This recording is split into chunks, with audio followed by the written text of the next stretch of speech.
অস্ট্রেলিয়ার সিডনিতে প্রথমবারের মতো আইপিএলের আদলে ক্রিকেটারদের নিলাম অনুষ্ঠিত হয়েছে। সিডনির ল্যাকেম্বা লাইব্রেরি হলে অনুষ্ঠিত এই ব্যতিক্রমধর্মী আয়োজন ঘিরে প্রবাসী বাংলাদেশি কমিউনিটিতে ছিল ব্যাপক উৎসাহ উদ্দীপনা। বাংলা 100 লিগ ক্রিকেট টুর্নামেন্টের এই নিলামে নতুন মাত্রা যোগ করেন বাংলাদেশ জাতীয় দলের সাবেক ক্রিকেটার ইমরুল কায়েস।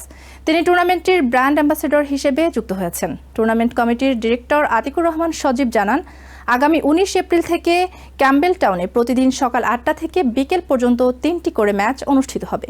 মাঠের খেলার পাশাপাশি দর্শকদের আকৃষ্ট করতে বিভিন্ন পুরস্কারের ব্যবস্থাও রাখা হয়েছে।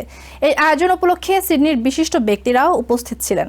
প্রপার্টি ওয়ানের কর্ণধার শিকদার আলী বলেন, অস্ট্রেলিয়ার ব্যস্ত জীবনের মাঝেও তরুণদের ক্রিকেটের প্রতি এমন আগ্রহ ও উদ্যোগ সত্যি প্রশংসনীয়। পুরো নিলাম অনুষ্ঠানটি পরিচালনা করেন হুমায়ুন কবির রোজ।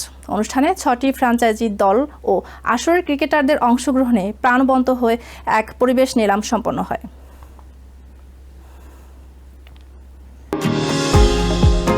নিউ ইয়র্ক থেকে সম্প্রচারিত TVN 24 টেলিভিশন বিশ্বজুড়ে বাঙালির কণ্ঠস্বর।